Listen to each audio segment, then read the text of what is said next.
ازبل مسکرائی، پھر مجدین کو مخاطب کر کے کہنے لگی، مجدین میرے بیٹے، اپنے بیٹی جمارہ کے لیے شمس الدین سے بڑھ کر ہمیں کوئی مل ہی نہیں سکتا۔ میں اس رشتے پر صرف رضامند ہی نہیں بلکہ بے حد خوش ہوں۔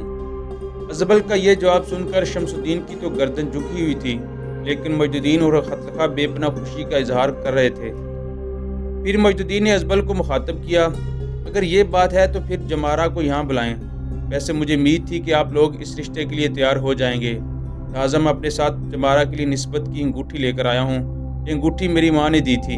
اس پر ازبل بول پڑی، بیٹے کیا ہی بہتر ہوتا کہ تمہاری ماں بھی یہاں موجود ہوتی، خود اپنی آنکھوں سے جمارہ کو دیکھ لیتی اور اس کے ساتھ رشتہ طے کرتی۔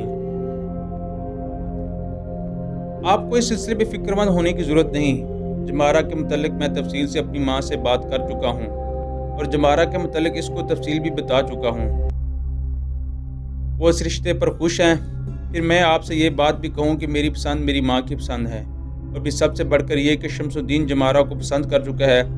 بس میرے خیال میں اس سے بڑھ کر اور کیا ہو سکتا ہے۔ مجدین رکا، پھر اس کی خوشیوں بھری آواز سنائی دی، اب ایسا کریں جمارہ کو یہاں بلائیں تاکہ ہم رسم کی ادائیگی کریں۔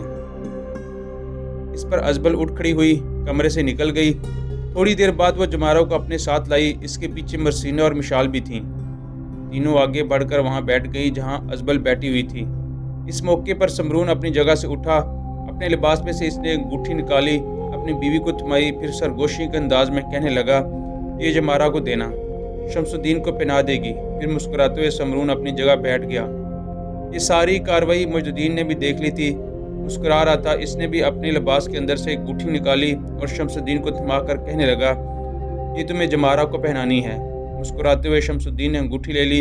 پھر کارلوس جب سب کچھ دیکھ رہا تھا، مسکراتے ہوئے بول اٹھا، شمس الدین بیٹے، اپنی جگہ سے اٹھ کر یہاں جمارہ کے پاس آ کر بیٹھو۔ اس موقع پر شمس الدین نے جواب طلب انداز میں مجدین کی طرف دیکھا۔ مجدین مسکرایا، پھر کہنے لگا، محترم کارلوس ٹھیک کہتے ہیں، جاؤ جا کر جمارہ کے پاس بیٹھو تاکہ رسم کی ادائیگی کی جا سکے۔ شمس الدین اپنے جگہ سے اٹھا، آہستہ آہستہ آگے بڑھا۔ مرسینہ اور مشال دونوں ایک طرف ہٹ گئی تھیں۔ آہستہ آہستہ بیٹھتے ہوئے شمس الدین جمارہ کے پہلو میں بیٹھ گیا۔ اس موقع پر مجدین پھر بولا، وہاں جا کر بیٹھ نہیں جانا، انگوٹھی پہنانی ہے۔ اس پر سب نے ایک کہکہ لگایا۔ پھر شمس الدین حرکت میں آیا۔ جمارہ کو اس نے انگوٹھی پہنا دی تھی۔ جواب میں اپنی ماں ازمل کے کہنے پر جمارہ میں مسکراتے ہوئے گردن کو جھکائے ہوئے شمس الدین کو انگوٹھی پہنا دی۔ اس کے بعد مجدین مسکراتے ہوئے کہنے لگا، محترم سمرون اور کارلوس، میں آپ سب کا لوگوں کا شکر گزار ہوں کہ آپ نے اس رشتے کے لیے ہاں کی۔ میری ماں جب سنے گی کہ میں نے جمارہ کے ساتھ شمس الدین کی نسبت طے کر دی ہے تو میں بتا نہیں سکتا کہ اس کی خوشی کی کیا انتہا ہوگی۔ وہ بے حد خوش ہوگی۔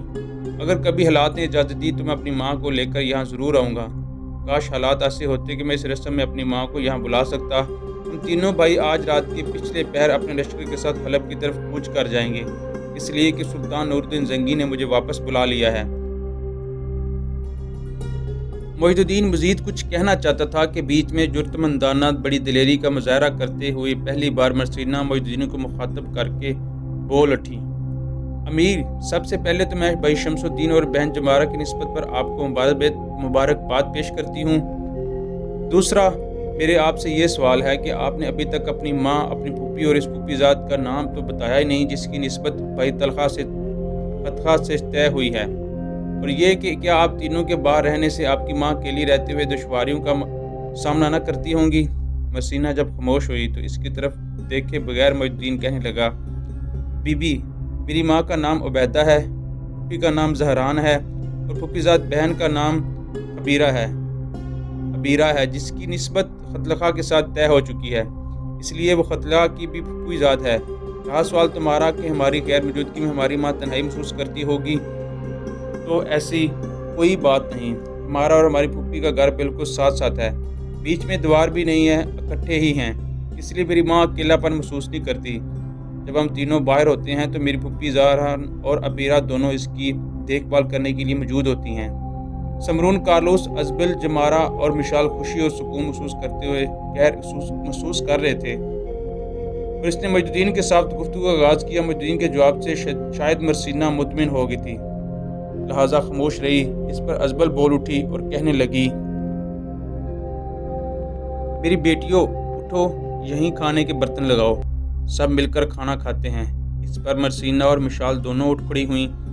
جمارہ بھی اپنی جب اٹھی تو اس کو مخاطب کر کے مجد الدین کہنے لگا، جمارہ میری بہن، تم بیٹھی رہو، تمہاری تو آج نسبت طے ہوئی ہے، میرے خیال میں تمہیں آج کام نہیں کرنا چاہیے۔ جمارہ چند قدم آگے بڑھ کر رکی، مسکراتے ہوئے مجد الدین کی طرف دیکھ کر کہنے لگی، نہیں بھائی، ایسی کوئی بات نہیں، میں مرسینہ اور مشال کے ساتھ مل کر سارا کام کروں گی۔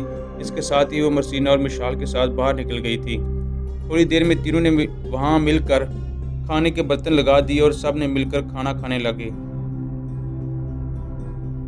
سب وہاں کچھ دیر بیٹھ کر باتیں کرتے رہے۔ پھر مجد الدین سمرون اور کارلوس کی طرف دیکھتے ہوئے کہنے لگا،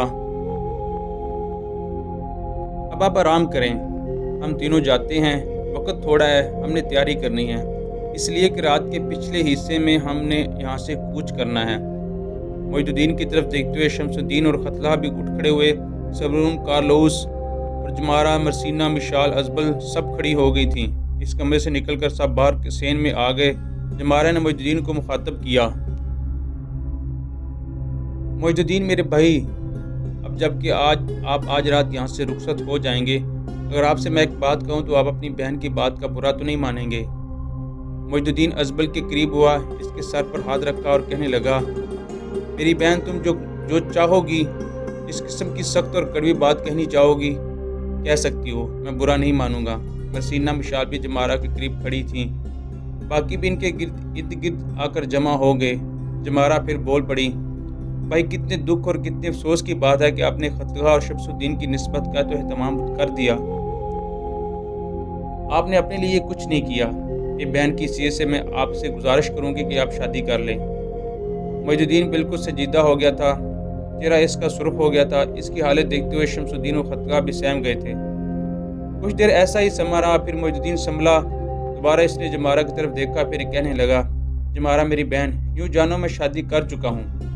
جمارہ چونک سی پڑی، جس سے شادی کر چکی ہیں آپ؟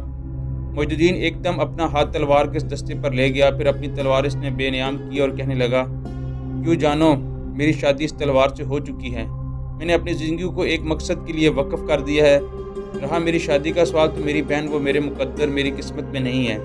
اس کے ساتھ ہی نہایت سنجیدہ اور اداس سے مجد الدین کے آگے بڑھ گیا تھا، کسی کو کچھ کہنے کی ہمت نہ ہوئی۔ پھر سب نے ان تینوں کو الوداع کیا اور وہاں سے رخصت ہو گئے۔ اسی رات مجد الدین، شمس الدین اور خطلہ اپنے لشکر کے ساتھ عروبہ سے حلب کی طرف کوچ کر گئے تھے۔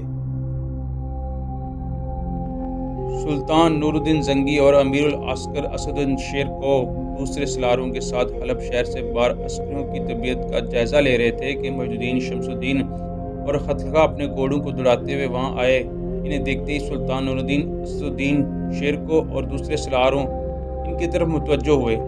قریب آ کر تینوں گھوڑے سے اترے، ان تینوں سے سب سے پرجوش انداز میں ملے۔ پھر سلطان نے مجد الدین کو مخاطب کرتے ہوئے کہنا شروع کیا، ابن الدایا، تمہاری الربا سے باہر کارگزاریوں کی ساری تفصیل مجھے مل چکی ہے۔ تمہاری آمد سے بھی مجھے آگاہ کیا جا چکا ہے۔ صلیبیوں کو روکنے میں جس کارگزاری کا تم نے مظاہرہ کیا ہے، اس کے لیے تم قابل تعریف ہو۔ تم خوش قسمت ہو کہ تھوڑی دیر پہلے ہی شیر کو تمہاری عسکری فراست، تمہاری جنگی بہارت کی تعریف کر رہا تھا۔ بہرحال جس مقصد کے لیے تم عروبہ کی طرف گئے تھے، اس سلسلے میں پوری طرح تم تینوں سے مطمئن ہوں۔ دیکھو، تمہاری ماں کو تمہاری آمد کی اطلاع کر دی گئی ہے، وہ بڑی بے چین سے تمہارا انتظار کر رہی ہے۔ اب ہم تمہیں یہاں باتوں میں الجھانا نہیں چاہتے، تفصیل سے تمہارے ساتھ بعد میں بات گفتگو ہوگی، ابھی تم سیدھے گھر جاؤ، اس لیے کہ میں تمہاری ماں کی بے چینی کو جانتا ہوں، وہ دروازے پر کھڑی تمہاری راہ دیکھ رہی ہوگی۔ اس کے ساتھ ہی سلطان کے کہنے پر تینوں گھوڑے پر سوار ہوئے اور شہر کی طرف روانہ ہو گئے۔ تینوں اپنے گھوڑوں سے اتر کر ایک کھلے مکان میں داخل ہوئے۔ صحن میں 3 ڈھلی ہوئی عمر کی عورتیں، ایک نوجوان لڑکی کھڑی شاید ان تینوں کا انتظار کر رہی تھیں۔ ڈھلی ہوئی عمر کی عورتوں میں ایک مجد الدین اور شمس الدین کی ماں عبیدہ تھی، دوسری عورت ان تینوں کی پھپھی ہزاران اور تیسری ان کی پھپھی زادر و خطلہ کی منصوبہ عبیرہ تھی۔ اپنے گھوڑوں کی باگیں چھوڑ کر تینوں آگے بڑھے۔ عبدہ و زہران نے بھرپور شفقت اور ممتا میں ان کا استقبال کیا۔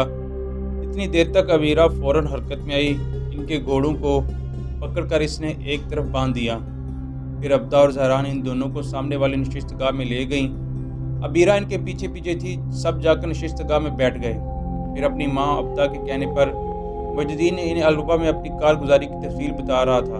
اس تفصیل میں کارلوس مرسینا مشال سے ملاقات، پھر صلیبیوں کے خلاف جنگ اور ان کا انطاکیہ کی طرف بھاگ جانا، اور آخر میں انہیں سمرون کے ہاں شمس الدین اور جمارہ کی نسبت طے ہونے کی تفصیل بتا رہا تھا۔